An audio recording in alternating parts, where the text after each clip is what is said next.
It didn't start with a scream. It started with silence, the kind that lingers when no one's listening anymore.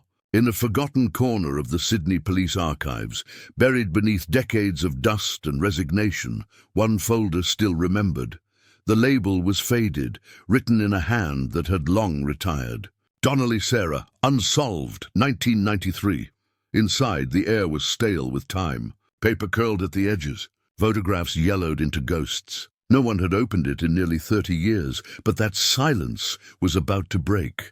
The story begins, not in 1993, but in 2022, in a dim, windowless records room beneath the Sydney Central Police headquarters. Rows upon rows of cardboard boxes, forgotten names, forgotten crimes. It was there that Detective Sergeant Lara Nguyen was working overtime, scanning old case files for digital archiving. She wasn't supposed to stop. She wasn't supposed to feel anything. But something about the folder caught her eye. The handwriting, careful, deliberate, almost tender, seemed out of place. Most labels were scrawled in haste, the marks of men too busy to remember. This one felt human. She lifted the lid. There it was. A single Polaroid of a smiling young woman, her hair tied loosely behind her head, standing before a mural of swirling color. Paint on her fingertips, a date stamp beneath, June 1993, and then the next photograph, a stark contrast. A body by the riverbank. Same face, eyes closed. Beauty turned to tragedy in a single click. Lara closed the folder. She didn't know it yet, but that moment, that quiet curiosity, would unravel one of Sydney's darkest buried truths. Back in 1993, when the case began, the city was different. No high-rises glittered along the Darling Harbour skyline. The air smelled of damp paper and diesel from the old trams. It was a time when trust in the police was almost blind, when the badge meant certainty, not suspicion. That year, a string of violent crimes had already shaken Sydney's western suburbs. But the Donnelly case, it stood apart, because Sarah wasn't just another name in the headlines. She was the daughter everyone loved. In the weeks after her murder, the case had burned briefly, then vanished into bureaucracy.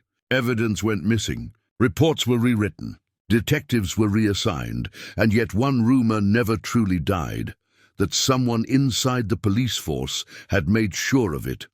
No one dared to ask how far the corruption went. No one wanted to believe the whispers that a uniformed man had been seen the night Sarah disappeared.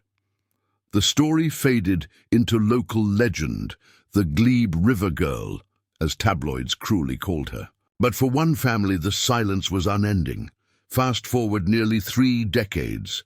Lara leaned back in her chair, staring at the folder as the hum of fluorescent lights filled the room. She'd seen thousands of cold cases, thefts, disappearances, old drug busts gone wrong, but this one felt different. Maybe it was the victim's face. Maybe it was the care someone once took with these pages. Or maybe deep down she recognized the weight of injustice too familiar to ignore. The next morning she brought the file to her superior. Another cold case. He sighed, flipping lazily through. "We've got hundreds, Lara. You don't have to play hero," she didn't argue. She simply asked, "Do we still have the evidence box?" He hesitated, "Probably collecting dust somewhere in evidence lockup." "Then I'll find it," she said quietly. For days, Lara searched through the labyrinth of the archives, breathing dust and time. Finally, in a far corner of the evidence vault, she found it, box 4B117, marked with the same name. Inside were fragments of a life, a silver earring, tarnished and alone, a lock of blonde hair sealed in a paper envelope, a blood-stained fragment of a jacket and a ring. Small and delicate, engraved with initials. SD. Lara held it carefully, feeling the chill of the metal. It wasn't evidence anymore. It was memory, and that's when she made the decision.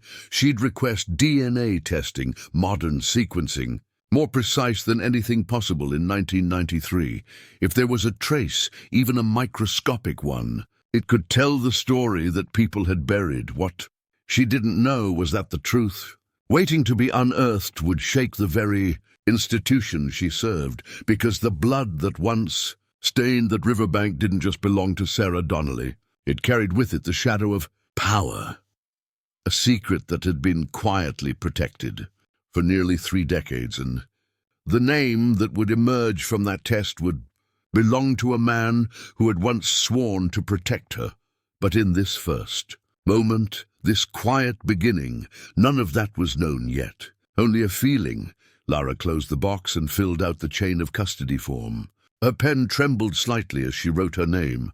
In her mind, she could still see the Polaroid, the smile, the river. And in that stillness, she felt something awaken, the echo of all those who never found justice. As she sealed the evidence and sent it to the forensics lab, she whispered almost instinctively, "For you! Sarah, let's see if time still remembers." The fluorescent lights buzzed overhead. Outside, the city roared with indifference. But somewhere between the hum of old machines and the shuffle of papers, the silence of 1993 began to stir. In the decades since that night, countless officers had passed by the name Donnelly without a second thought. But one folder, one moment of compassion, one decision to look again, that's all it takes for the past to start breathing again.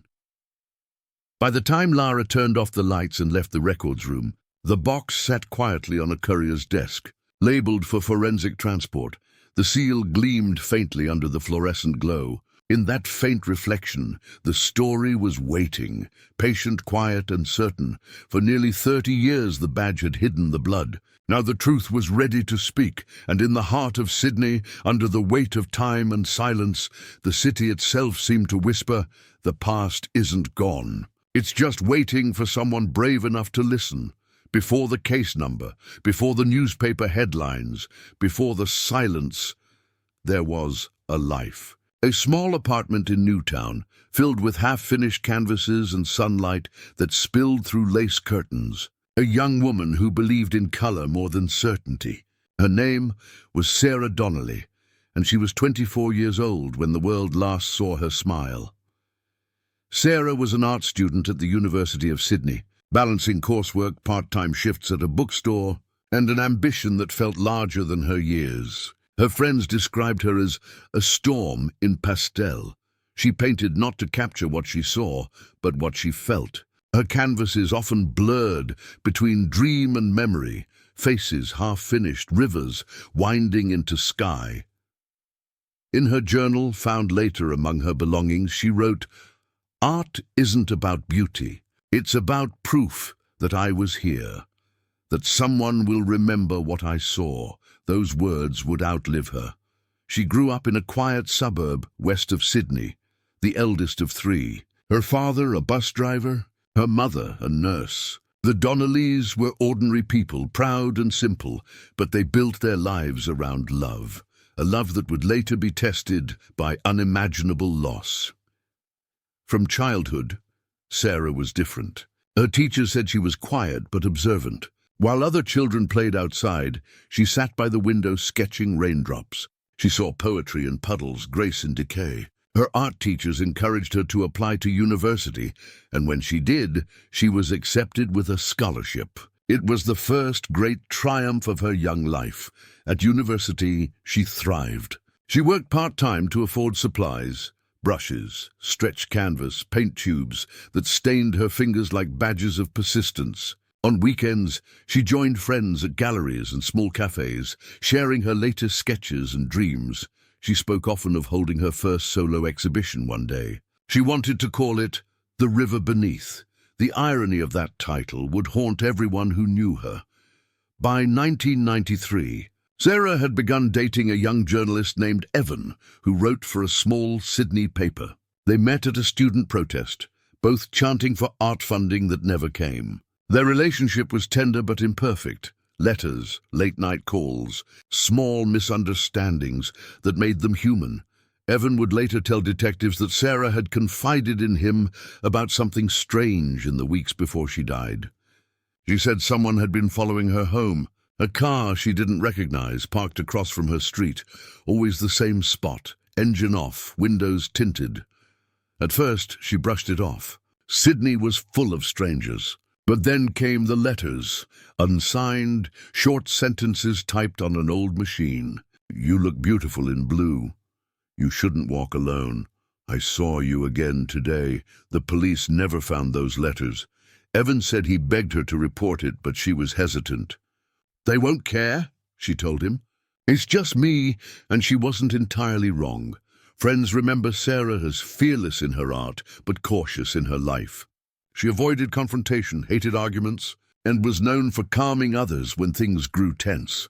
Her flatmates, two students from the same art program, said she often left the window open while painting, music drifting into the hallway. Tracy Chapman, Leonard Cohen, old records that scratched but soothed. She had this light about her, one of them said years later in a documentary interview. Not loud, not forced, just this quiet light that made you feel safe. That's what made her disappearance so hard to believe. On the morning of June 11, 1993, Sarah had called her mother. She sounded happy, tired but content. She'd been working on a new painting for an upcoming student exhibition at a gallery in Surrey Hills. She told her mother she wanted her to come see it. Her mother laughed, saying she didn't understand modern art but would come anyway. Sarah promised to take her out for coffee afterward. It would be the last conversation they ever had. That evening, Sarah attended the exhibition alone. Evan was working late, and her friends had midterm deadlines. She took the tram toward the city at 7:10 p.m., wearing her favorite denim jacket and a silver earring, a birthday gift from her sister. Witnesses recall her speaking politely with the conductor, holding a small canvas wrapped in brown paper. After that, her timeline fractures. A witness claimed to have seen her near Glebe Point Road around 9 p.m., standing by a payphone. Another said she might have been waiting for a ride, though no one could confirm. When she didn't come home that night, her flatmates assumed she'd stayed with Evan. By morning, the fear began. Sarah's mother filed a missing persons report by noon the next day. The first responding officer took brief notes and promised to look into it. It wasn't until 3 days later that her name reached the local paper. Art student missing after Sydney exhibition.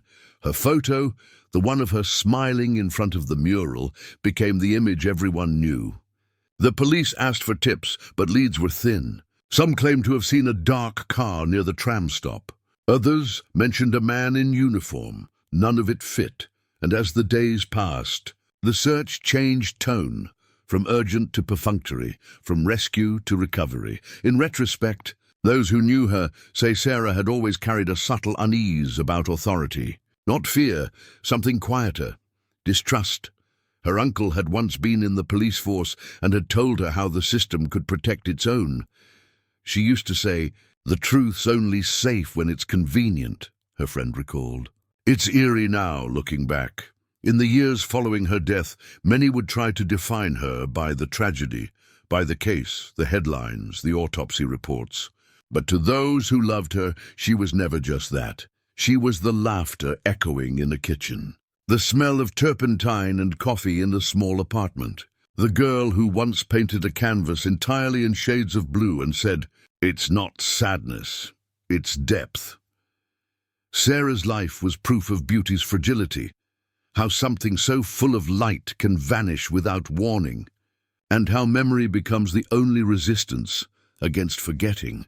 When Detective Lara Nguyen studied that Polaroid decades later, she didn't just see a victim. She saw a person, a woman who dreamed, created, loved, feared, and that realization, that empathy, became the foundation of everything that followed. For while justice is built on facts, it begins with remembrance, and in that remembrance, Sarah Donnelly's bright tomorrow still glows, faintly, stubbornly, refusing to be extinguished. June 11th, 1993, a cold Friday in Sydney. The kind of night when fog hangs low and the streetlights hum like old memories. Sarah Donnelly left the gallery just after 9. The exhibition had gone well. Small crowd, soft applause, polite smiles. Her painting, The River Beneath, had drawn quiet praise. She stood near it for a while, watching strangers interpret her work, not realizing it would outlive her. She thanked the curator, said goodnight, and stepped into the misty night carrying her wrapped canvas. The city was winding down, trams hissing, pubs spilling laughter, rain tapping on metal roofs. She was last seen at the Pyrmont tram stop, standing beneath a flickering light. Witnesses recalled her denim jacket, her satchel strap across her chest, her hair pulled back loosely. The tram arrived at 9:17 p.m. She boarded quietly, choosing a seat near the window. 2 passengers later told police she seemed calm, maybe tired. Another remembered her sketching something on a napkin. But when the tram reached the end of its line near Glebe, Sarah didn't get off where she usually did. She rode 1 stop farther. That decision, 1 stop, changed everything. The conductor, a man named Peter Hale, recalled seeing her check her watch. He said she looked uncertain, as if deciding whether to stay on or leave. She stepped off at Johnston Street, where the lights were dim and few people remained. It was 9:41 p.m. That's where her trail ends, at least the part we can see. Later that night, a local resident named Margaret Boyd was walking her dog near the Glebe foreshore when she heard the echo of footsteps, hurried, uneven. She saw a woman crossing the street, glancing over her shoulder. "I thought she was being followed," Boyd told police. "There was a car, engine running, headlights off. I remember the sound of gravel under tires." When asked if she could describe the car, she hesitated. "Dark, maybe navy blue or black. It had something on the dashboard. A light like a radio or scanner." Police noted it, then lost the note. At 10:15 p.m., a nearby resident reported hearing a brief cry, not a scream, more like a gasp, near the Glebe River pathway. It lasted only seconds. They assumed it was nothing. No one called it in. The next morning, Sarah's flatmates noticed her bed was untouched. Her paintbrushes lay soaking in turpentine from the night before. Her jacket wasn't there. They tried her pager. No answer. By noon, her mother was at the Newtown police station, clutching a recent photograph and trembling. The officer on duty, young and tired, took her statement without meeting her eyes. "When was the last time you saw her?" "Yesterday morning." "Does she have a boyfriend? Problems at home?" She shook her head. "No, she's not like that. Please, she wouldn't just disappear." The officer scribbled something, said they'd keep an eye out. For 2 days, there was nothing. No sightings. No activity on her bank account. Her apartment remained undisturbed. Then, on June 14th, a tram driver came forward. He remembered seeing someone near the depot that night. A man standing beside a parked car, speaking to a young woman. He described the man as mid-30s, clean-cut, maybe in uniform. When detectives asked what kind of uniform, he shrugged. Could have been police. Could have been security. The jacket had a badge. That was the first time the word police appeared in the file, and it was the first clue to disappear. In the following days, posters went up around Sydney. Missing Sarah Donnelly, 24. Last seen near Glebe Point Road, June 11th. Her mother refused to rest. She visited stations, handed out flyers, spoke to reporters. But coverage was brief. A few seconds on evening news, overshadowed by other headlines. Behind closed doors, detectives argued over jurisdiction. Some wanted to treat it as a missing person case. Others suspected abduction. One memo even labeled her possible runaway. That insult nearly broke her mother. The truth was, Sarah never had the chance to run. Later, forensic analysis of tram schedules and witness statements placed her on the Johnston Street route between 9 to 9:45 p.m.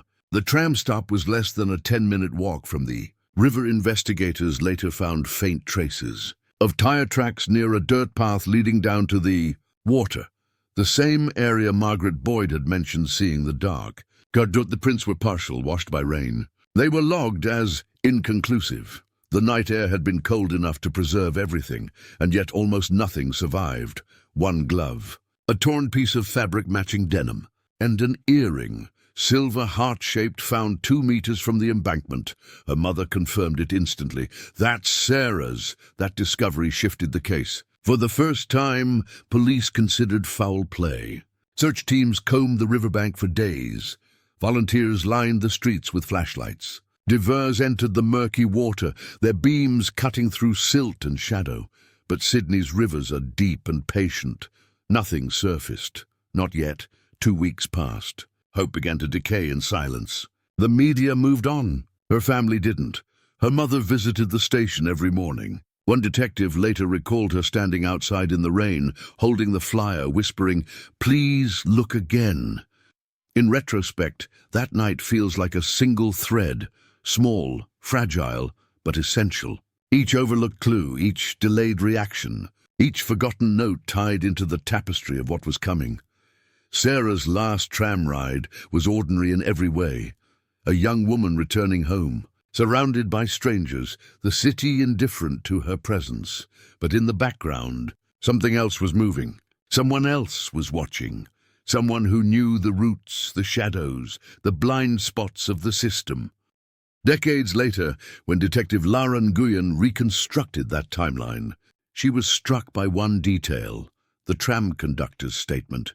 He mentioned that Sarah had seemed relieved when she stepped off, as if she'd recognized someone waiting. That word, relieved, haunted Lara, because it meant Sarah didn't expect danger. She trusted whoever was there, and that, more than anything, explained how the night ended. The last tram home carried more than passengers. It carried the last moments of a life, the final heartbeat before silence. When Sarah stepped off that platform and into the fog, she disappeared not only into the night, but into the machinery of a city that would take decades to notice its failure. The rain that night washed the streets clean, but not the truth. Somewhere along the river, footprints sank into mud, a car door closed, and a secret began its long journey underground. It was the kind of morning that doesn't announce tragedy. Pale sunlight, soft wind, and the hum of a city stretching awake. June 17th, 1993. Two joggers, partners who ran the same route every weekday along the Parramatta River, noticed something caught in the reeds. At first, they thought it was driftwood. The river often carried debris after rain. But as they got closer, the shape didn't move with the current. It was still. "Human," the man shouted. The woman froze. The air seemed to change temperature.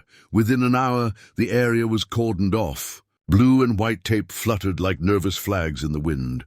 The police arrived, followed by crime scene technicians, photographers, and an ambulance that would leave without a patient.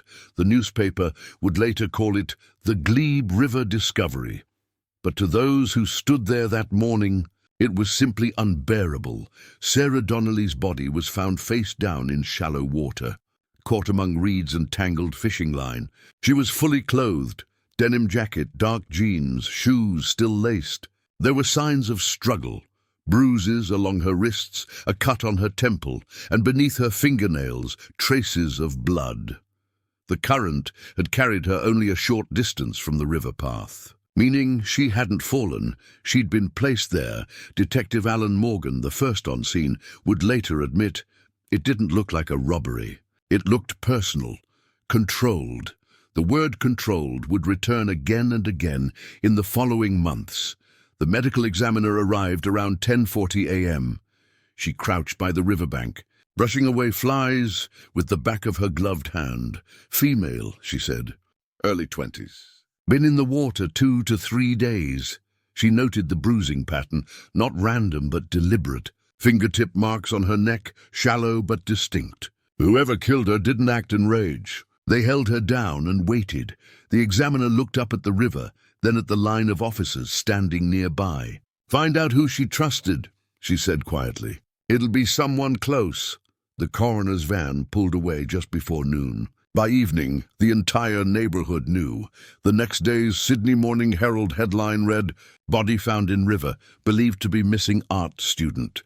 The photograph beneath showed a police boat cutting through grey water. No name, just art student. When Sarah's mother arrived at the morgue, the air felt like glass, brittle, cold, dangerous to breathe. The coroner led her into a small room, asked if she wanted someone with her. She shook her head. A sheet was lifted. Her knees buckled. The sound that escaped her wasn't a scream. It was lower, like something torn from the earth. She whispered her daughter's name again and again, as though it might bring her back. Outside, reporters gathered. Cameras flashed. Someone shouted a question about the investigation. The family didn't answer. The police gave a statement. We are pursuing several leads. At this stage, there is no indication of an ongoing threat to the public, a lie crafted to calm the city and protect the institution, because inside the precinct, behind closed doors, the detectives already knew this case would be difficult, not because there were no clues, but because there were too many in the wrong hands. The forensic team recovered a partial footprint from the mud, size 11, standard-issue police boot. They found a fragment of latex glove near the reeds, and in Sarah's hand, clutched tight even in death, a small silver button engraved with a crest. It wasn't jewelry. It was part of a police uniform. That evidence should have changed everything. But within 48 hours, it disappeared. The official record would later say, evidence misplaced during transfer. Unofficially, it was erased, overwritten by someone who understood how to make things vanish. Detective Morgan tried to follow up, but his superior warned him off. "We're not looking for headlines," he was told. "We're looking for closure." Closure, in that context, meant silence. In the following week, the police interviewed over a dozen witnesses. Some mentioned seeing a patrol car near the area that night. One woman claimed she recognized the man speaking to Sarah as an officer she'd seen around Glebe. Her statement was filed, then sealed. When asked years later about that missing testimony, no one could explain where it went. For Sarah's family, grief and confusion intertwined. They weren't allowed to see the full autopsy report. They weren't informed about the uniform button. Instead, they were told to trust the process. Her mother stopped eating. Her father stopped talking. The younger siblings drifted like satellites around an empty space. At the funeral, held in a small church near their home, the pews overflowed. Paintings by Sarah lined the walls, blues, greys, soft river tones. Her classmates spoke, her professors cried, but even as the priest spoke of peace, her mother looked toward the back of the room, where two officers stood watching, and she knew. Something was wrong. The case drew attention briefly. Television interviews, calls for justice, and a hotline flooded with false leads. But as the weeks passed, the momentum faded. Internally, the department reassigned detectives, citing workload balance. Files were redacted. Photographs were archived. By August, the Donnelly case was no longer front-page news. By September, it was no longer discussed at all. Years later, when Detective Lara Nguyen opened that same folder, she saw the riverbank photos for the first time, the reeds, the current, the broken stillness of the water. She noticed something strange. The original crime scene images had been cropped. The corner of one frame was missing. In that missing space, a shadow. The outline of a man standing just beyond the police tape, hands behind his back. The caption on the file read, Chief Inspector Michael Renard, supervising. He was 34 then, rising fast through the ranks, calm, polished, articulate. The kind of man people followed without question, and the man who, decades later, would lead the very department sworn to protect that silence. The river remembers what people forget. It carries secrets patiently, washing away everything but truth, and as the water in Glebe rolled quietly over stones and reeds, it kept her story safe, waiting for someone to listen, because every current, every ripple, carries a memory. And in that memory, Sarah Donnelly's voice was never gone. It was just buried under the noise of power. The investigation began with urgency. At least, that's what the official reports claimed. In truth, it began with confusion. June 18th, 1993. The command center inside Sydney's Glebe police station buzzed with voices, phones, and the mechanical clicking of typewriters. The Donnelly case had just shifted from missing person to homicide, and everyone knew the scrutiny that came with that label. The lead investigator, Detective Sergeant Alan Morgan, was seasoned, honest, and tired. He'd seen his share of tragedies, but this one felt different. He couldn't explain why. Maybe it was the precision of the scene, the lack of panic, the way everything about it seemed managed. He gathered his team that morning. "All right," he said. "We start from zero. Every witness, every minute. Someone knows what happened, but already the clock was working against them. The first days of any murder case are chaos, memories fading by the hour, witnesses second-guessing themselves, evidence at risk of contamination. By the time Morgan's team returned to the riverbank, the press had trampled through the mud, and curious locals had left footprints everywhere. The original tape line had been removed overnight. "What idiot cleared this early?" Morgan muttered. A young constable replied, "Orders from above, sir." Said the area was no longer active. Above. That word would haunt the investigation from that moment on. They began with the physical evidence. The fibers found on Sarah's jacket, blue synthetic, possibly from a car seat. The partial boot print, standard issue, but logged as non-unique. And the faint traces of skin under her fingernails, too degraded for testing by 1993 standards. Morgan had those samples sealed and labeled for future analysis. "Science'll catch up," he said. "Maybe one day she'll tell us herself." He didn't realize how prophetic those words were. Interviews followed. Sarah's flatmates, her friends from university, her boyfriend Evan. Every answer seemed to confirm the same picture. Sarah was stable, kind, without enemies. Evan's interview was the most emotional. His eyes were red from lack of sleep. He brought the typed letters Sarah had received, the ones warning her not to walk alone, but the evidence team claimed they couldn't find them in the official record. "Where'd you get these?" a sergeant asked. "She kept them in her sketchbook," Evan said. "I thought you already had them." They didn't. The next few days produced a flurry of tips. A cab driver reported picking up a man near Glebe that night. Tall, clean-cut, wearing a jacket with a badge patch. A neighbor said she saw a patrol car parked near the tram depot around the same time. Another claimed an officer knocked on her door after midnight, asking questions about a disturbance, though none had been reported. The problem was, no such patrol was logged. When Morgan tried to follow that lead, he was told to leave that line alone. By whom? His superior, Chief Inspector Michael Renard. At the time, Renard oversaw internal operations. He was efficient, calm, and authoritative, the kind of man whose words didn't invite debate. He told Morgan the department couldn't risk casting shadows on its own. Morgan argued, "We follow evidence, not optics." Renard's reply was simple. "Optics are what keep the public calm." Meanwhile, the Donnelly family grew restless. Her mother, Kathleen, began visiting the precinct daily, sitting in the hallway outside the detective offices with a thermos of tea and a notebook filled with questions. "Any news today?" she'd ask. Sometimes she was answered. More often, she was ignored. She wrote letters to local politicians, reporters, even the Premier of New South Wales. Few replied. One did, a journalist named Rita Harper, who worked for a small community paper. She promised to keep the story alive. For a few months she did, printing updates, questioning inconsistencies, and hinting at possible police involvement. Then, suddenly, her editor pulled the column. She left the paper soon after. Inside the investigation, tension grew. Files were misplaced. Evidence went missing from storage.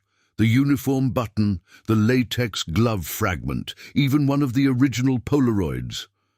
Morgan complained to the evidence manager. The man shrugged. "Paperwork error," he said, but Morgan wasn't naive. He'd seen how cases could be quietly suffocated. He began keeping duplicates, unofficial copies of key documents. He hid them in his desk, then later in his home. In those notes, he scribbled words like internal interference and Renard present early at scene. Why, those words would only surface decades later, after Morgan's retirement, found in a sealed envelope marked "in case of inquiry." By late July, the case had begun to fracture. A suspect emerged briefly, a local labourer with prior assault charges. He was questioned for 8 hours, denied everything, and was later released. His DNA didn't match the degraded sample, though tests at the time were primitive. The press reported it as a near breakthrough. Police close in on suspect. But within days, that story was quietly corrected. The real lead, buried in the case log, mentioned possible internal connection. It was circled in red ink, then blacked out in the photocopies.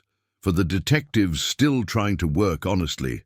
Frustration became despair. They'd been told to prioritize other cases. Meetings were cancelled. Funding for lab tests was delayed. The Donnelly case, despite its brutality, was becoming what every detective dreaded, a political inconvenience. One night, Morgan stayed late, staring at the evidence board, Sarah's photo in the center, surrounded by notes, times, maps. The faces of the people who'd seen her last. He thought about the river. How quiet it was. How her final moments must have sounded. Soft, desperate, unheard. He turned off the lights and whispered, "I'm sorry." By September, only one officer remained assigned full-time. By October, even he was transferred, and by November, just 5 months after the discovery, the Donnelly case was officially classified as unsolved pending new evidence. The file was boxed, labeled and stored in Archive Shelf 4B, where it would remain for 29 years. Years later, when Detective Lara Nguyen reopened that same folder, she found a memo written in fading typewriter ink. Recommend closure. No actionable leads. No public interest sustained. Below it, a single handwritten note. Alan Morgan's unmistakable scrawl. It's not that there are no leads. It's that someone doesn't want us to follow them. In 1993, the official narrative was that the police had done all they could. In truth, they had done all they were allowed to do, and somewhere in the hierarchy of command, the truth was sealed away with Sarah Donnelly's voice. For every unsolved case, there's a moment when the pursuit of justice quietly dies, not with a decision, but with a sigh, a meeting adjourned, a phone call unanswered. That moment had come. And yet, in the silence that followed, something still lingered, a trace, a promise, a whisper of accountability waiting for its time. Because the truth doesn't disappear. It simply waits for a braver generation to open the box again. Grief changes people in ways the world can't see. Some collapse under it. Others rise, carrying its weight like a cross. For Kathleen Donnelly, Sarah's mother, grief became a second language, one she spoke fluently for the rest of her life. In the months following Sarah's funeral, the world moved on. Neighbors stopped visiting. Letters of sympathy grew shorter. The city's attention shifted to newer stories, louder tragedies, fresher scandals. But in the Donnelly home, time stood still. Sarah's room remained untouched, the easel still facing the window, her paintbrushes still soaking in jars, the smell of turpentine faint but unending. Kathleen couldn't bring herself to close the door. Each morning she opened the window instead, letting the breeze pass through, as though Sarah might follow it home. Her husband, Patrick, grew quiet. He worked double shifts, his face hardened by silence. Their younger children tiptoed around them, afraid to speak her name. But Kathleen spoke it constantly, whispering it to the empty air, to the kettle, to the walls. "Good morning, my girl. I'm still trying. I haven't forgotten," and she hadn't. By early 1994, Kathleen began writing letters, dozens, then hundreds, to detectives, to government ministers, to journalists. Each letter carried the same plea. "Please don't let my daughter become a statistic." She learned the language of bureaucracy through heartbreak. She quoted case numbers, report dates, procedural codes. She walked to the post office every Friday, rain or shine, with her stack of envelopes tied in string. Some replies came. Polite and formal. "We appreciate your concern. The investigation remains open. We assure you every effort is being made." But behind those words, she could feel the indifference. Once, she called the precinct so often that an officer finally told her, "Exhausted, Mrs. Donnelly, there's nothing new to report." "Please stop calling." She didn't. Instead, she began visiting in person, sitting on the same wooden bench in the lobby, holding a folder of her own notes. She had collected every article, every rumor, every small inconsistency in the police statements. The officers began to recognize her. Some avoided eye contact. A few, the younger ones, nodded quietly out of respect, but most pretended not to see her. By 1996, 3 years after Sarah's murder, Kathleen had become something of a legend among cold case detectives, the woman who wouldn't stop asking. They called her the ghost in the lobby. She didn't mind. It meant they remembered. Her persistence began to draw attention from small community groups, victims' families who had suffered similar silence. They started gathering once a month at a local hall in Marrickville, sharing stories of justice delayed. They called themselves the Rememberers. There was a mother who'd lost her son to a hit and run, a sister whose brother's case was pending for a decade, a man whose wife's killer was never found. Together they found strength in the one thing they still controlled, their voices. Kathleen spoke at their meetings. Her words were simple, steady, unpolished. They can close a file, but they can't close our hearts. As long as we remember, the truth isn't gone. It's just waiting. Over the years, she developed habits that became rituals. Every June 11th, the night Sarah disappeared, she placed a single white rose by the riverbank in Glebe. Every June 17th, the day she was found, she added a candle beside it. Some years, strangers joined her. Other years, she stood alone, even when rain soaked the candle and wind scattered the petals. She stayed until the flame went out completely. She once told a journalist, "If the river can remember her, so can I." Her activism grew. She wrote op-eds, appeared on local radio, even met with members of parliament to advocate for a new cold case unit. She was calm but relentless, polite in tone, unyielding in intent. When a new police commissioner was appointed in 2002, she sent him a handwritten letter. "You may not know my daughter's name yet, but you will." She never received a reply. That commissioner's name, printed on official letterheads and award plaques, was Michael Renard. In the following years, life went on in fragments. Her surviving children married, had families of their own. Patrick retired from driving buses, but rarely spoke anymore. Kathleen kept a photograph of Sarah in her wallet. Not the smiling Polaroid from the file, but one of her painting at home, hair messy, face half-turned toward light. She spoke to that photo when no one else would listen. In 2011, nearly 2 decades after the murder, a small documentary crew from ABC contacted her. They were filming a series on unsolved Australian cases. She agreed to an interview, sitting at her kitchen table with hands clasped. Her words were soft but searing. "They told me justice takes time, but they never said how much of your life it would take with it." The segment aired for 8 minutes. It reignited public interest. Briefly, a handful of retired officers reached out to her afterward.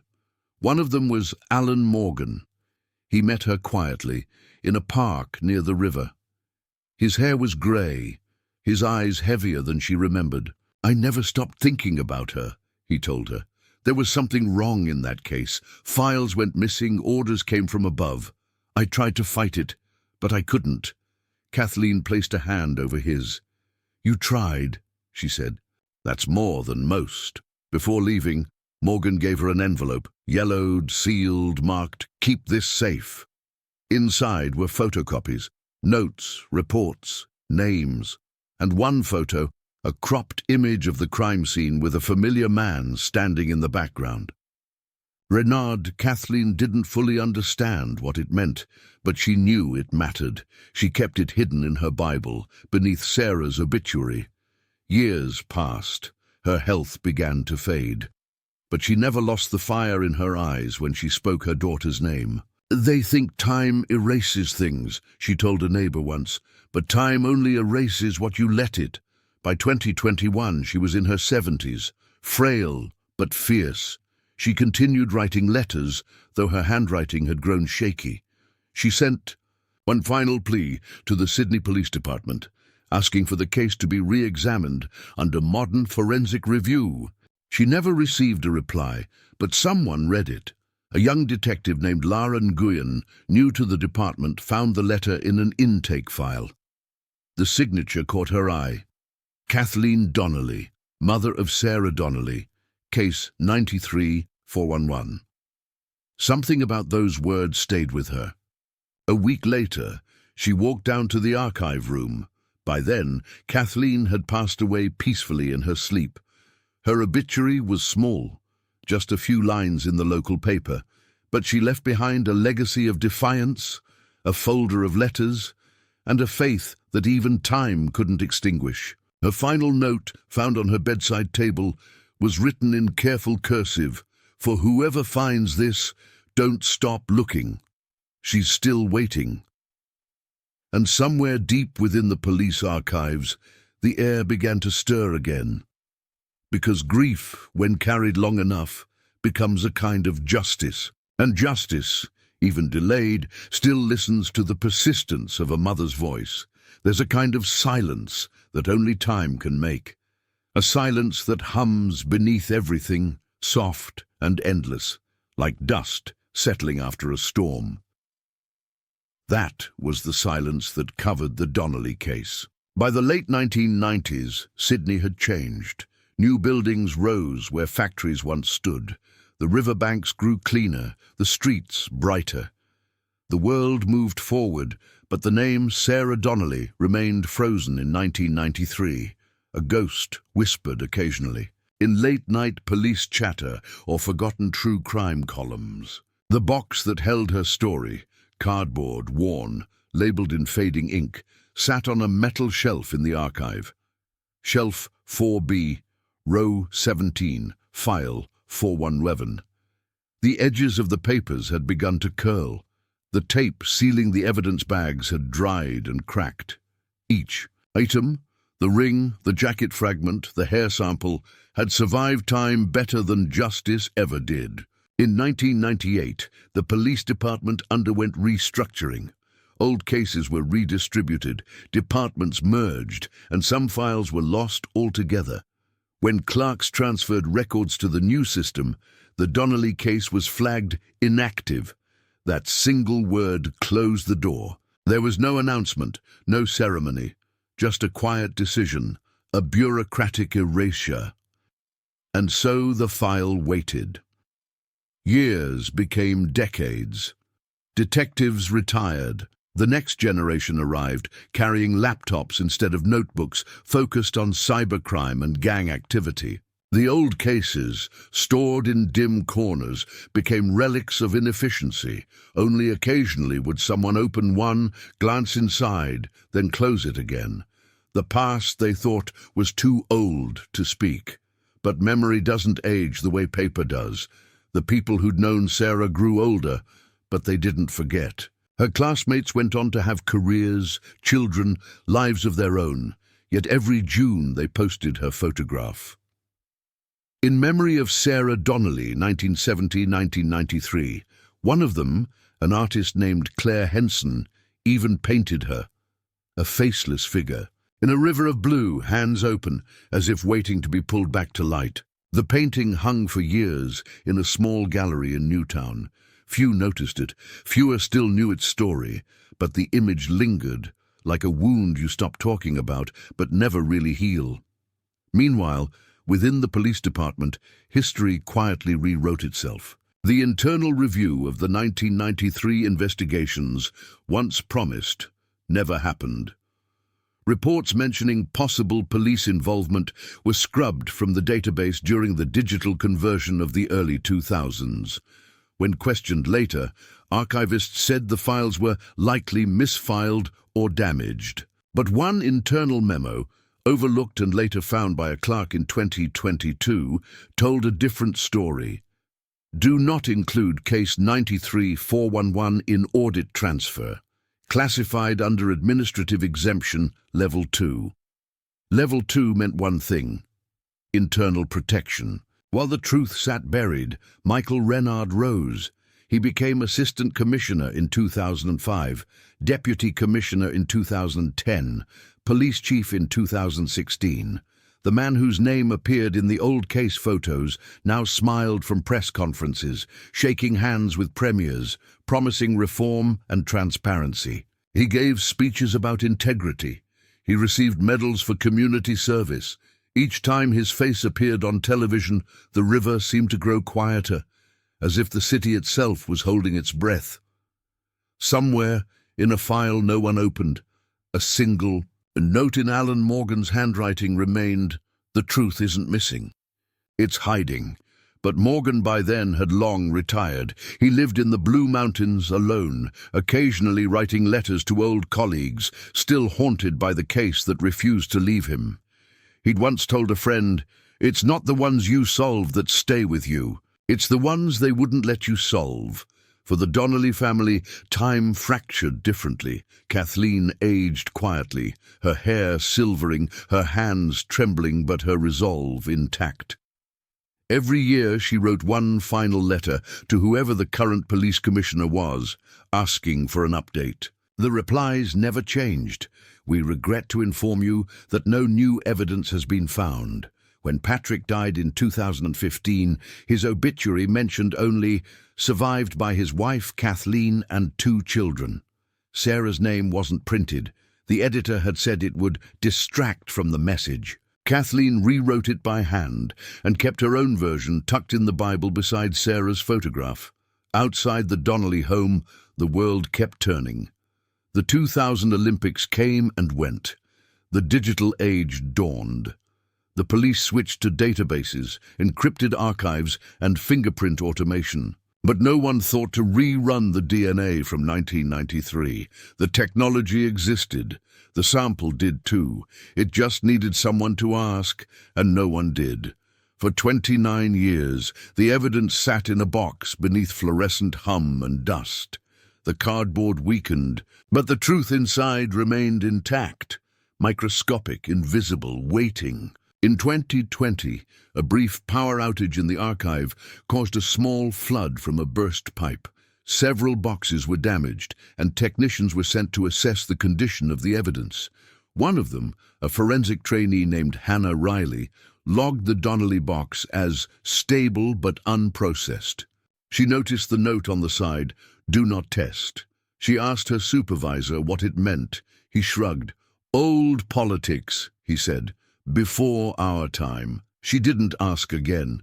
That same year, across the city, Detective Lara Nguyen joined the Sydney Police Department's cold case unit, a young detective with a reputation for patience and curiosity.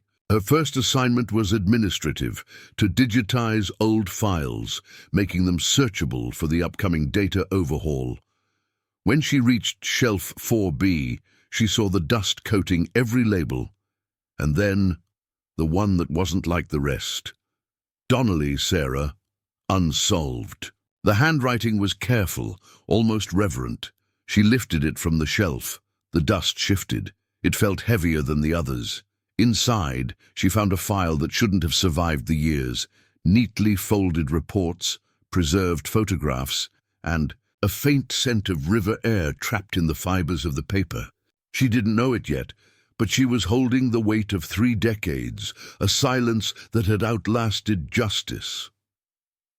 There's a saying among archivists, "Every file dreams of being reopened."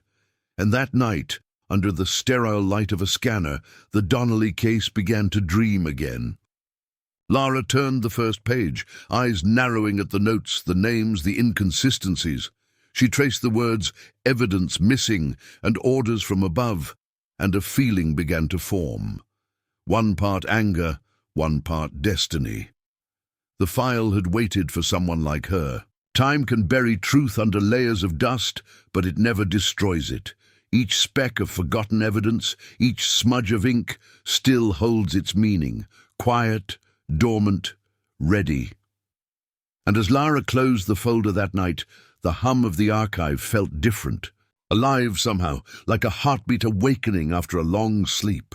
The past was stirring, the silence was breaking, and somewhere in the depths of Sydney, a story long buried beneath dust and duty was preparing to speak again. The file sat on her desk like a question that refused to go unanswered. It wasn't assigned. It wasn't scheduled. It wasn't even supposed to be touched. But Detective Lara Nguyen had never been good at ignoring the quiet things that asked to be heard. The Donnelly case didn't call out loudly. It whispered. And sometimes whispers are the only things worth listening to. There will be trials and headlines, legal maneuvers and appeals. There will be people who argue that the story should have stayed quiet. There always are. But the narrative no longer belongs to those who shut doors for a living. It belongs to the woman whose last walk home became a city's reckoning, to a mother who wore down stone with petitions and prayer, to a detective who believed that silence is only the start of language, and to a river that kept the shape of truth longer than anyone else could bear. Because in the end, justice isn't the absence of darkness. It is the decision, again and again, to bring a light. Time may bury the truth, but it never kills it. Lara was 34, meticulous, and stubborn in a way that earned her both respect and isolation. Her desk was lined with notes, sticky tabs, and reminders written in tiny block letters. She believed in structure, that the truth was hidden not in brilliance, but in persistence. She'd grown up in Cabramatta, in a family that believed in working twice as hard to be believed half as much. Her mother had cleaned hospitals. Her father, a mechanic, had died young. From him, she'd learned that machines only failed when one small part went unnoticed, and she believed the same of people. The Donnelly file. At first glance, looked ordinary, another cold case drowned by bureaucracy. But as she read, she began to feel the subtle weight between the lines. There was something too careful about it, the statements too neat, the signatures too uniform, and then there were the omissions, pages referenced that weren't attached, witness statements mentioned but never recorded, photographs cropped. Lara began cross-referencing with the digital records, but the file didn't exist in the system at all. It was as though someone had deliberately chosen not to transfer it. That alone made it worth investigating. She began with the timeline, rebuilding it piece by piece. June 11th, 1993. Sarah. Donnelly boards the tram, disappears, June 17th, body found. June 20th, July 15th, investigation leads to multiple witnesses, statements inconsistent. July 25th, evidence reports missing. September, case suspended. October, file marked inactive. Every date told a story of momentum lost, then buried. Lara tapped her pen against the table. Someone had interfered. The question was, who and why? She decided to go old school. The next day, she requested access to the physical evidence vault. The officer on duty, a man in his 50s slouched behind a desk, looked at her request form and frowned. "That box," he said. "You don't want that one." "Why not?" "It's flagged restricted." "By who?" He leaned back, chewing on a toothpick. "Been like that since before I started. Some cases, they're better left sleeping." Lara stared at him. "And some cases deserve to wake up." He shrugged, slid her the keycard and muttered, "Your funeral." The evidence box was smaller than she expected. Inside, wrapped in yellowed paper, were the remnants of a life interrupted. Sarah's ring, her denim jacket scrap, her silver earring, the dried paper tag that read "fingernail sample." Lara lifted it carefully. The seal was cracked but intact. She noted the date of collection, June 18th, 1993. That was the same day the autopsy was performed, which meant it had never been retested. She called the forensic biology unit. "I have an archived case sample that needs DNA sequencing," she said. "What year?" 93. Silence. "Most of those are degraded." "Maybe, but technology's better now," the analyst sighed. "Fine, bring it in." Lara hung up, sealed the sample in a new evidence bag, and signed the chain of custody herself. For the first time in decades, Sarah Donnelly's evidence left the shelf. Over the next week, Lara immersed herself in the old investigation. She tracked down Alan Morgan, now retired. He lived 2 hours away, in a small cottage surrounded by eucalyptus trees. When she arrived, he seemed unsurprised. "I wondered when someone would come knocking again," he said. She showed him the file. His eyes flicked across the papers, and for a moment she saw both pain and vindication. "They told us to stop," he said finally. "Orders came from the top. Evidence disappeared. I tried to raise it. Got sidelined within a month. Who gave the order?" He hesitated. Renard. The name hit her like cold air. You're sure? He nodded. He was new then, ambitious, always dressed perfect, always smiling. He came to the scene that morning, said he was helping coordinate. But we all knew he was watching. Watching who? Us. Lara's instincts hardened. She thanked Morgan, left with copies of his old notes, and sat in her car, staring at the river beyond the trees. Renard. The same man who now led the entire department. If she was right, if the DNA test confirmed anything, she'd be confronting not just a suspect, but the most powerful man in the Sydney police force. It would destroy her career. Maybe her safety, but it might finally give Sarah a voice. Back at headquarters, she dug deeper. She pulled old rosters, transfer logs, and attendance sheets from 1993. One detail leapt out. Chief Inspector Renard had logged overtime hours that night, June 11th, the night Sarah disappeared. His report listed unspecified field observation. No further documentation. It wasn't proof, but it was a crack in the armor. Days passed. The forensic lab worked quietly.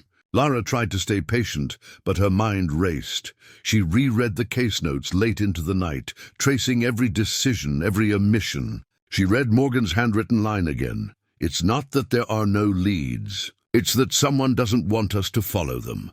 Now she understood what he meant. Sometimes justice isn't just delayed, it's deliberately buried. On the 5th day, her phone rang. Detective Nguyen? It's forensics. Her heart stilled. We got a partial DNA profile from the fingernail sample. Partial? Yeah, but enough for comparison. We ran it through the national database, and silence. Then quietly, you're going to want to come in for this. That night, as she sat at her desk waiting for the official report, the city outside felt restless, wind against windows, rain tapping the roof of the old precinct. She looked again at Sarah's photo on the file cover. The paint-stained hands, the soft eyes, almost there. She whispered. For 29 years, no one had spoken for her. But now the evidence would. When the lab envelope arrived, sealed and stamped, Lara didn't open it immediately. She placed it on the desk beside the photograph, as if offering it respect. Then, slowly, she broke the seal. Inside, a single sheet. Printed words, simple and devastating. DNA match found. Subject, Renard Michael. Current occupation, Police Commissioner, Nassau Police. She sat back, staring at the page. Her pulse slowed, not in fear but in disbelief. The silence that had lasted decades finally had a name, and that name wore a badge. The report sat in her hands like a live wire. Quiet, thin but pulsing with consequence.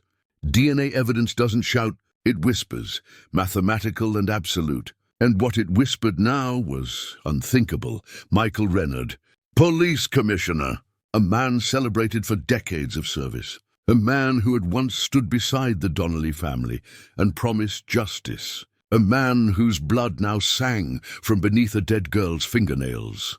Detective Lara Nguyen stared at the paper until the words blurred. Every line of her training told her to verify, to confirm, to doubt before she believed. So she did. She called the forensic biology unit again. Run it twice more, she said. No assumptions. Blind confirmation. The analyst wary asked, do you know who the match is to? I do, Lara replied. That's why I want it airtight. The samples were rerun that night. Different technicians, different machines. Each test produced the same result. 100% certainty. For days, Lara carried the secret like a stone in her chest. She couldn't report it through official channels, not yet. Not when the man she'd be accusing was the channel. She reread the report again and again, memorizing its details as if repetition could make it less impossible. The DNA profile wasn't just a vague similarity. It was a perfect match to a known reference sample, one collected years later when Renard became a senior officer and submitted biometric data to the internal system. He'd left his own trail. Arrogance, perhaps, or faith that no one would ever connect it. Now, the silence that had protected him for 30 years had cracked open, but truth, Lara knew, was dangerous, especially when it pointed upward. She needed allies, and she knew exactly where to go. She drove to the Blue Mountains again, to the small house of Alan Morgan. When he opened the door, she didn't speak. She just handed him the lab report. He read it once, slowly. Then again. When he finally looked up, his expression was unreadable. "Renard," he said softly. "I always suspected. But to see it—" He exhaled, trembling. "My God," Lara nodded. "I need your help. If I take this through official channels, it'll vanish before morning. I need proof that can't be erased." Morgan motioned for her to come inside. The small living room was filled with files, boxes of old cases, his personal archives. He walked to a drawer and pulled out a cassette tape. "I kept this," he said. "From a debrief in '93, Renard was there. He said something that never sat right with me." He played the tape. The audio was grainy, distorted, but clear enough. A voice, confident, smooth, said, "We'll control the narrative. Don't let the media define her." She was troubled. "That's the line, Renard." The words hit like a blade. He hadn't just obstructed the case. He had rewritten the victim. Lara left that night with a copy of the tape and a promise. Morgan said, "Be careful. He's not just a man. He's an institution. And institutions don't die quietly." Back in Sydney, Lara moved carefully. She encrypted the DNA files, printed physical copies, and stored one set at home, another in a safety deposit box. She understood what it meant to carry evidence that could dismantle an empire. Then she made her first mistake. She told one colleague, Detective Paul Edmonds, her supervisor and someone she trusted. She showed him the report, the photos, the old case file. He read it in silence, then said, "You realize what you're suggesting?" "Yes. This will destroy the department. It already destroyed someone else 30 years ago." He sighed, rubbed his temples. "Let me make a few calls quietly. We'll figure out how to proceed." But the next morning, Lara's access to the cold case archive was revoked. Her login credentials were suspended pending review. When she asked why, Internal Affairs told her administrative audit. She knew what that meant. Someone had found out. That night, she went home to find her apartment door slightly ajar. Nothing was stolen, but her desk drawers had been opened. The folder was gone, the physical copy of the DNA report. Luckily, she'd made backups. Still, the message was clear. Stop. Instead, she went deeper. She reached out to Rita Harper, the journalist who'd once written about the case decades earlier. Rita was older now, semi-retired, running a small online investigative column. They met at a quiet cafe near Redfern Station. Lara slid a USB drive across the table. Inside is everything you need. Forensic results, old reports, the connection. Rita stared at it, hesitant. "Are you sure you want this public?" "If something happens to me, it should be." Rita nodded slowly. "Then I'll wait for your word." Meanwhile, Lara tracked down the remaining evidence, the jacket fragment, the earring, the ring. She had them all retested, hoping for confirmation beyond the fingernails, and the results came back consistent. Microscopic traces of male DNA, partial but matching the same genetic signature. The odds of error were astronomical. Science had spoken for Sarah Donnelly, and its voice was relentless. One evening, as Lara reviewed her notes in her apartment, she played the old audio recording again. Renard's voice echoed through the room. "Control the narrative." She paused the tape, staring at the waveform frozen on the screen.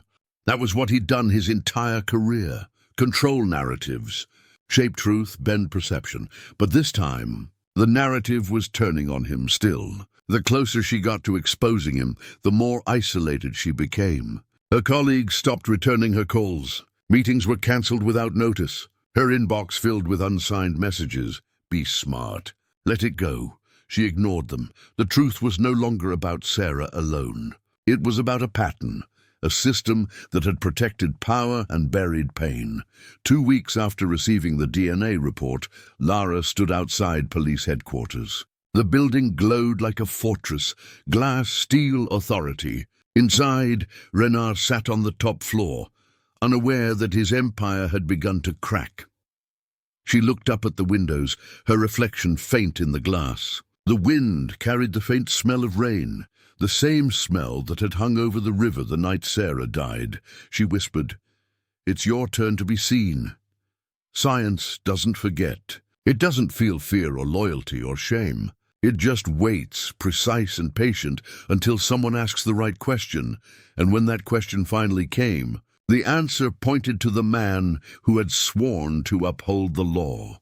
That night, Lara filed one final request, a mandatory meeting with the commissioner's office to discuss case overlap. It was the only way to confront him without alerting the entire department. She didn't know if she'd walk out unscathed, but for Sarah Donnelly, and for every voice silenced beneath the badge, she was ready. The dead had spoken. Now it was time for the living to listen. Every story has a moment when denial becomes impossible. For Detective Lara Nguyen, that moment arrived inside the polished marble corridors of Sydney Police Headquarters, the same building that once hid the evidence she now carried in her hand. She wasn't nervous. She was beyond that. What she felt instead was something colder, steadier, the stillness before lightning strikes. The envelope she held was small, unmarked, and sealed tight. Inside, the official forensic confirmation linking Commissioner Michael Renard to the murder of Sarah Donnelly. Science had written the truth in numbers. Now, Lara would speak it aloud. When she reached the commissioner's floor, the secretary smiled politely. "Detective Nguyen, you have a 10 appointment with the commissioner?" "Yes," Lara replied. Her voice didn't waver. She was escorted into a spacious office lined with commendations, awards, and framed photographs. Decades of reputation staring down like silent witnesses. Renard stood behind his desk, immaculate in his tailored suit. He was older now, but not frail. His presence filled the room the way authority does when it's been worn too long, comfortably, almost arrogantly. "Detective," he said, offering a rehearsed smile. "To what do I owe this meeting?" Lara placed the envelope on his desk. "A matter that needs your immediate attention," he sat, glancing at it. "Another cold case?" She didn't answer. "May I?" he asked, gesturing to the envelope. "Please." He opened it, unfolded the pages, and began to read. At first, his expression didn't change. His eyes scanned the words, then paused. He went back. His brow tightened. A long silence filled the office. The ticking of the wall clock sounded louder than it should have. Finally, he looked up. His voice was soft, too soft. "Where did you get this?" "From our own archives." Evidence was retested. "The results are verified." He leaned back, clasping his hands together. "You understand what you're implying?" "I'm not implying," Lara said. "I'm confirming." His smile flickered, not anger, but calculation. "You've made a grave mistake, Detective." "No," she replied. "The mistake was made in 1993. I'm just correcting it." For the first time, something shifted in his eyes. Not fear, but recognition. He studied her as if assessing whether she could be silenced. "Do you have any idea what this could do?" he asked. "To the department, to public trust?" Lara met his gaze. "You mean what you already did?" He stood slowly, walking to the window. The city stretched below, a maze of light and consequence. "Sarah Donnelly," he said, almost wistful. "I remember the case." He turned. "Tragic, but irrelevant now. The system moves on, Detective." "It has to." "Not when a murderer runs the system." He laughed, a sound that didn't reach his eyes. "You're young, idealistic. That's dangerous in this line of work." She didn't blink. "So is covering up a homicide." He walked closer, his shoes silent on the carpet. "You think evidence can't be rewritten? That records can't be buried again?" "They've already been buried once," she said. And still, the truth came back. He smiled faintly, but his tone dropped to a whisper. "You don't know what you're dealing with." "I do," Lara replied. "A man who's been protected by his badge for 30 years. Something hard passed across his face, a flicker of the man he truly was. He said nothing, but his silence was confession enough. When she left his office, the air in the hallway felt heavier. She didn't look back. She didn't have to. She could feel his eyes on her, sharp and assessing, the way predators study threats they can't yet strike. By the time she reached the ground floor, her phone buzzed. A message from an unknown number. Stop before it stops you. She exhaled, pocketed the phone, and walked out into the Sydney daylight. The world outside continued as if nothing had changed. Cars, pedestrians, chatter. But for Lara, the city had shifted. Every shadow felt like a secret. Every silence a warning. That evening she met again with Rita Harper, the journalist. They sat in Rita's small office above a printing shop, blinds drawn. Lara placed a flash drive on the desk. It's all there. The DNA reports, the audio recording, the archived files. Rita's hand trembled slightly as she picked it up. If I publish this, it'll start a war. Then start one. Rita looked at her. You'll lose your job. Maybe more. Lara's voice softened. If I don't do this, we all lose something worse. The next morning, Rita's article went live. Headline, Exclusive DNA links Ness Dull Police Commissioner to 1993 Sydney murder. Within minutes, it spread. Social media ignited. News outlets picked it up. The department denied it. Baseless allegations, they said. Fabricated evidence. But the report was too detailed, too precise to dismiss. The public demanded answers. By noon, an emergency press conference was scheduled. Renard appeared before cameras, composed as always. He denied the accusations outright, calling them an attack on the integrity of law enforcement. But beneath the lights, sweat glistened on his brow. He said all the right words: due process, presumption of innocence, internal investigation. But something about his calm felt hollow, rehearsed behind him on the projection screen. The department's emblem gleamed, a symbol of trust, a symbol now cracking under its own weight. Lara watched the broadcast from her apartment. She knew the performance wouldn't last, not when she still held the unedited forensic data, time-stamped and authenticated. Science had already spoken. The only thing left was time. And time, like truth, was patient. Within 48 hours, an independent oversight committee was appointed. Renard was placed on temporary administrative leave. The headlines grew louder. The whispers in the department grew sharper. Some called Lara reckless. Others called her brave. She didn't care what they called her. All she cared about was that, for the first time, the name Sarah Donnelly was being spoken again. Not as a cold case, but as a person. That night, as Sydney rain fell softly outside her window, Lara reopened the folder one last time. She stared at the photograph, Sarah's bright eyes, her paint-stained hands. It was as if the years between them had collapsed. Your story's out now, she whispered. Then quietly, he can't hide anymore. Truth, once revealed, doesn't go back to sleep. It spreads, through headlines, through whispers, through the quiet courage of those who refuse to forget. And somewhere in the city that had once failed her, Sarah Donnelly's voice finally began to echo again. The name that wasn't supposed to be there, the one written in blood and silence, had finally been spoken aloud. Power rarely shatters in one blow. It cracks first, hairline almost invisible, then spreads under the weight of what it was hiding. In the days after the article, the department was a building of whispers. Doors closed more softly. Conversations ended when footsteps came down the hall. Desks were cleared, hard drives checked. Printers watched like they could grow teeth. Detective Lara Nguyen moved through that hush like a metronome. Precise, calm, unwavering. She knew the danger now wasn't in the shadows. It was in the light, in the official letters, the temporary leaves, the committees formed to suffocate urgency with procedure. But science had already spoken, and the city had heard. The Oversight Committee called it a catastrophic conflict of trust. Lara called it what it was, a path. Finally, a path. Quietly, evidence began returning to the surface like objects rising in slow water.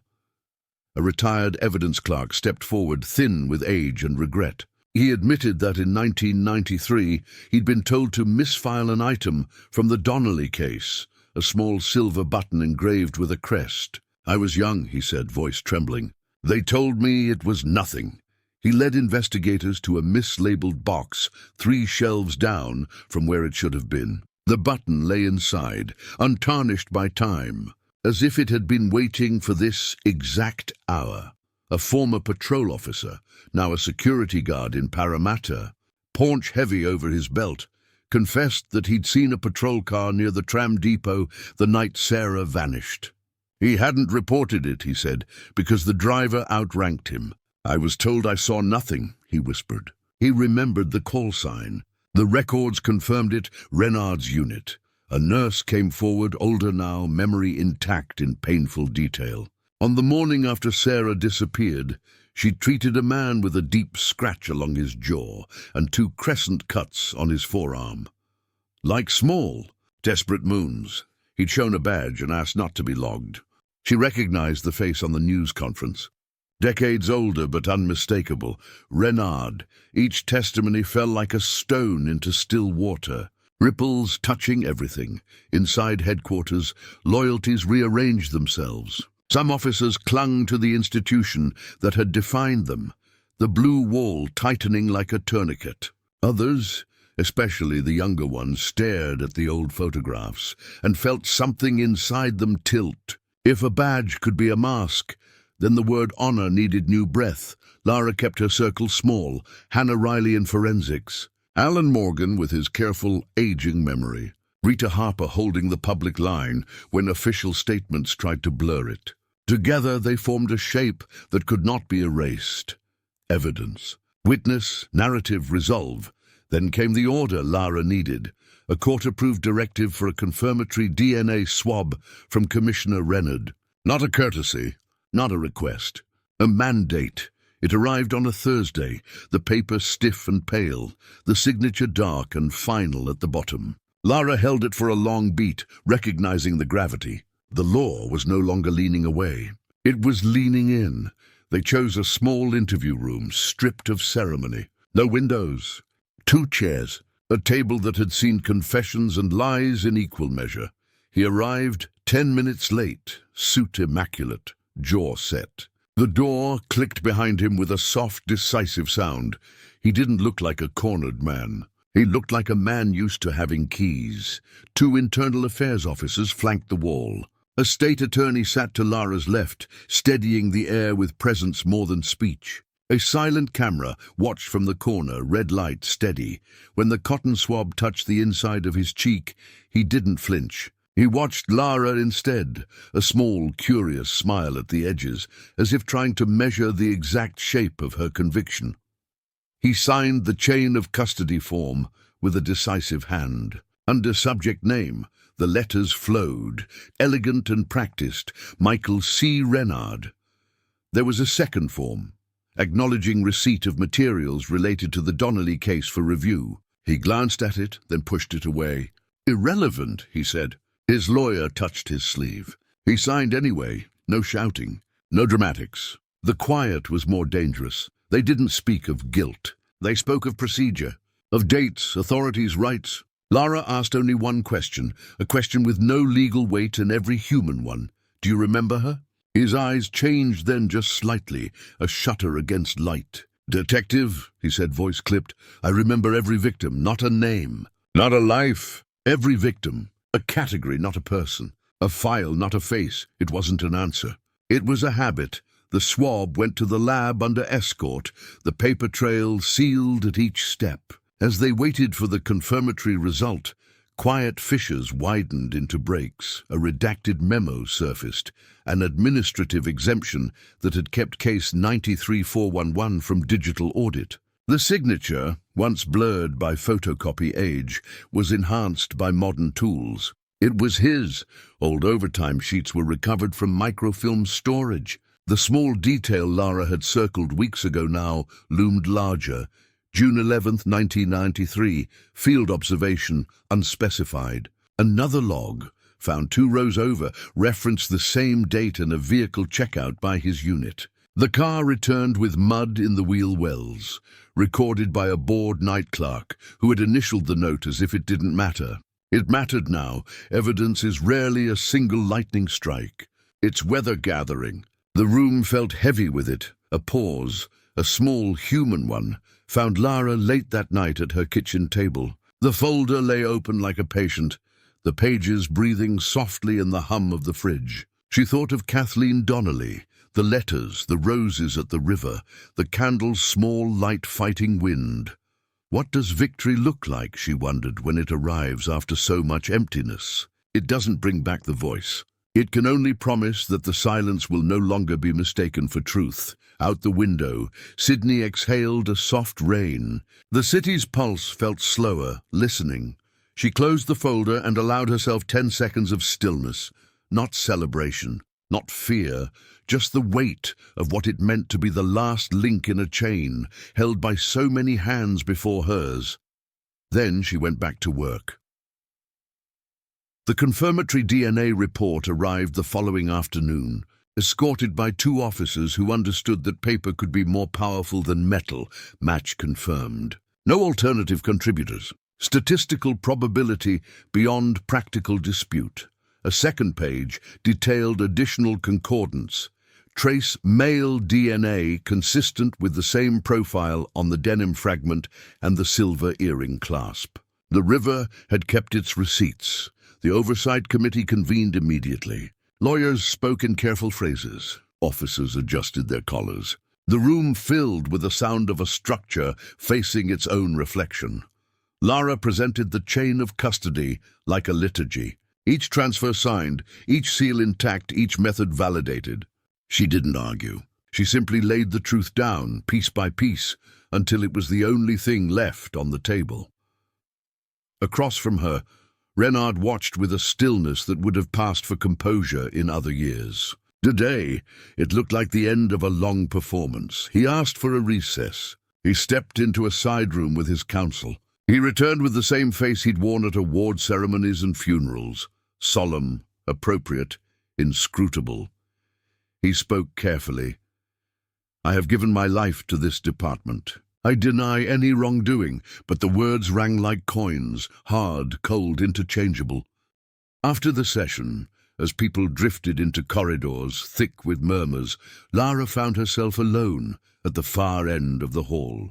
The building smelled faintly of paper and cleaning solvent, the bureaucratic scent of 1,000 decisions.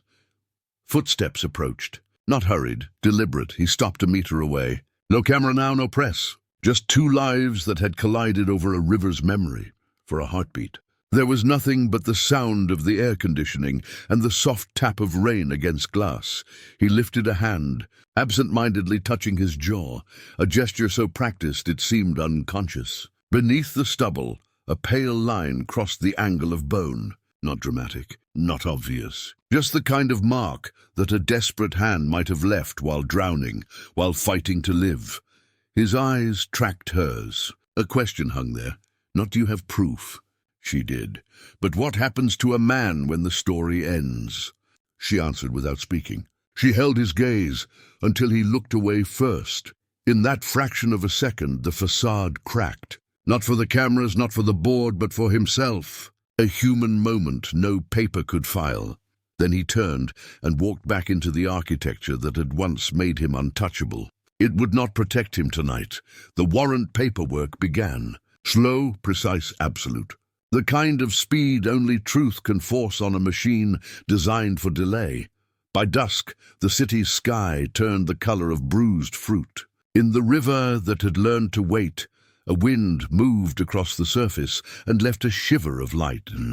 In the building where the badge had been used as a shield, the blood had spoken. What remained now was only the simplest, hardest act of justice, to carry the truth the last few steps. Justice does not arrive with trumpets. It comes like morning, quiet at first, then undeniable. At 5:12 a.m., the city was a low hum of delivery vans and waking birds. Streetlights blinked out one by one, like eyelids letting in light.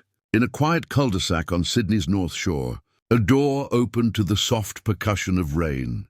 Commissioner Michael Renard stood in his doorway wearing a pressed shirt, as if this, too, were a ceremony he had rehearsed. The warrant read out was plain, unadorned, precise, words that could not be argued into a new shape.